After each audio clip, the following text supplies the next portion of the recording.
welcome. You're watching Unplugged TV India. This is Alice Francis. Let's begin with today's top stories. India registers below 30,000 case. May enter endemic if drop continues. Drop in COVID cases result in ease of restrictions across India. Karnataka hijab row moves up to Uttar Pradesh. Lalu Prasad Yadav convicted in fodder scam by special CBI court. IPL 2022 boycott Chennai CSK trends after team purchases Sri Lankan army cricketer Mahesh Theeksana. Indian students to return from Ukraine amid growing crisis.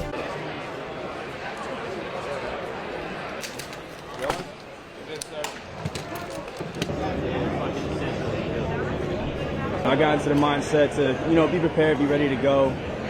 Hasn't gotten to my head too much, I haven't gotten any kind of fears or, nervous or anything. It's just kind of like, in the mindset, game time.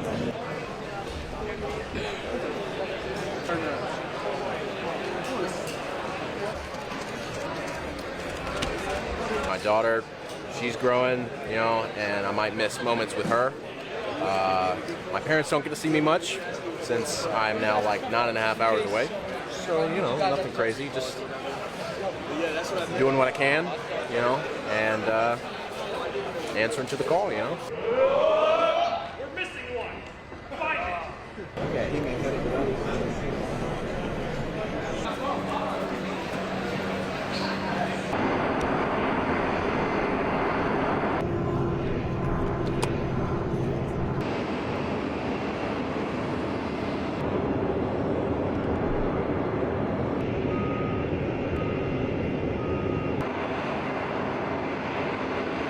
The daily tally of coronavirus disease in India fell below the 30,000 mark on Tuesday, with 27,409 new cases being recorded in the last 24 hours. With this, active cases in the country registered a significant drop too at 4,23,127.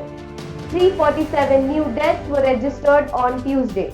According to ministry data, 82,817 persons have recovered from the viral infection in the last 24 hours. So far, more than 1.73 billion vaccine doses have been administered as part of the statewide vaccination campaign, with 44,68,365 doses given in the last 24 hours alone. In the 15 to 18 age range, this includes 3,01,969 booster doses and 16,44,214 vaccines in a single day. Meanwhile, many states have lifted curfews and reduced restrictions, enabling schools, shops, movie theaters, and other business to reopen after drop in COVID cases. Educational institutes have been allowed to reopen in Delhi, Uttar Pradesh, Rajasthan and West Bengal, while the night curfew has been abolished in Andhra Pradesh, Meghalaya, Rajasthan and Assam. The hijab controversy seems to have no end as the fire now reaches Uttar Pradesh, Lucknow district.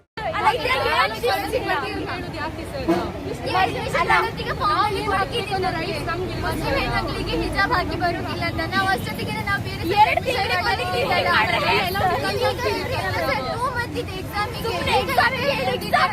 ತಕ್ಕಂದ ನಿಂತಿದ್ರೆ stress ತಕ್ಕಂದ ನಾವ್ ಯಾವ್ದು ತಗೊಳ್ದು ಹೇಳಿ ಸುಮ್ಮನೆ ನಮ್ಮ future ಯಾಕೆ ಹಾಳು ಮಾಡ್ತಿರೋದು ನೀವು? ಹೌದು, ರೂಲ್ಸ್ ಬದಲೇ ಮಾಡಬೇಕಿತ್ತು ಸರ್. ಮೊದಲು ಏನು ಹೇಳಿದ್ವಿ, ಈಗ ಸಡನ್ ಹೇಳಿದ್ರೆ ನಾವು ಏನ್ ಮಾಡ್ಬೇಕು ಸರ್? ಅಲ್ಲ, ನೀವು ಎರಡೇ ದಿನದಲ್ಲಿ ಹೇಳ್ರೆ ನಾವು ಮೊದ್ಲಿಂದ ನಮ್ಮ ಪರಂಪರೆ ಬಿಟ್ಟು ಬರೋಕ್ಕಾಗ ಬಿಡ.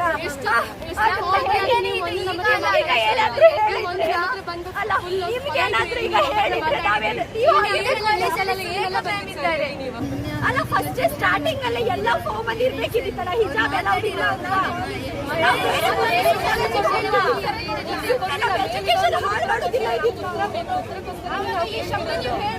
A group of youngsters have asked the college authorities to ban the head covering for Muslim girl students in Lucknow on Tuesday. Educational institutes in Karnataka had been closed since last week as the new uniform policy barred students from wearing headscarves in classrooms, which led to several protests by Muslim students as well as Hindu students. The same ban of hijab is being noticed in Lucknow as a few youngsters have asked the college authorities to ban the head clothing. Muslims are calling this ban as just another attempt to marginalize a community that accounts for roughly 13%. Meanwhile, in Karnataka, the controversy took center stage again on Tuesday when more than 35 Muslim girl students were denied access into their classrooms for wearing headscarves and staged a protest on the school premises in Kodagu. Similar events were recorded around the state where students skipped classes and examinations or decided to protest as the political debate over the issue heated up. In connection with the 5th fodder scam case, a special Central Bureau Information Court in Ranchi today found Rashtriya Janata Dal chairman Lalu Prasad Yadav guilty of fraudulent withdrawal from Doranda Treasury. On February 21, the severity of the punishment will be determined. Lalu Prasad was convicted to 14 years in prison and fined rupees 16 lakhs and was later granted bail in the 4 instances involving the treasuries of Damka, Deoghar and Chaibasa. The RJD Supremo arrived in Ranchi on Sunday in order to be physically present during the hearing. The court heard arguments in the rupees 139 crore Doranda Treasury theft case involving Lalu Prasad on January 29 and had postponed its decision. The hearing against 99 suspects, including Prasad, has been ongoing since February last year in the court of Special CBI Judge S.K. Sashi. The rupees 950 crore scandal involves the illicit removal of public monies from government treasuries in numerous districts across Bihar's undivided state. After a raid at the Animal Husbandry Department in January 1996, the fodder scam was exposed. IPL 2022 controversies erupted after reigning champions, the Chennai Super Kings, purchased Sri Lanka Army cricketer Mahesh Theekshana to join the Tamil Nadu-based franchisee. Now people demand a boycott of the 4-time IPL champion because it has purchased Mahesh. The CSK bought Mahesh, a Sri Lankan fast bowler, for rupees 70 lakh to play the IPL 2022 during the mega auction in Bengaluru. Mahesh was a target of social media users since he is Sinhalese. The 21-year-old has previously praised the Sri Lankan army, which has been accused of committing mass atrocities and genocide for its involvement in cricket on the island. The Sinhalese soldiers are accused of having committed war crimes against Tamilians in Sri Lanka during the military action against LTTE in 2009. The group was established to end alleged Sri Lankan government atrocities against Tamils and demand an independent Tamil state in Sri Lanka. In light of the growing tension of a Russia invasion of Ukraine, the Indian Embassy in Kyiv has requested that Indian students, particularly those who stay is not required, return to India. Those who plan to stay in Ukraine should keep in touch with the embassy. Secretary of State Antony Blinken announced on Monday that the US is transferring its Ukraine embassy operations from the capital Kyiv to the western city of Lviv, citing a dramatic acceleration in the buildup of the Russian military. The decision comes as US officials warned that Moscow was amassing more than 100,000 troops along Ukraine's border and in Belarus, and that it could unleash a devastating strike at the time, including on Kyiv. We are basing our assessment on what we are seeing on the ground with our own eyes, which is a continued and unprovoked Russian buildup on the border with Ukraine and no accompanying evidence of de-escalation. Most embassy staff have already been ordered to depart Ukraine, and U.S. citizens have been advised to leave the country by commercial means. Pentagon spokesperson John Kirby on Monday warned that if Russia were to attack Ukraine, there would be casualties on both sides. Should they conduct another major military action, real lives will be at risk. Ukrainian lives, to be sure, but also Russian lives. This will not be bloodless. Moscow denies Western accusations that it is planning an invasion. Russia suggested on Monday that it was ready to keep talking to the West to try to defuse the security crisis. Russian Foreign Minister Sergei Lavrov said diplomatic possibilities are far from exhausted. Russia, on the other hand, has refuted charges from the West that it is contemplating an invasion.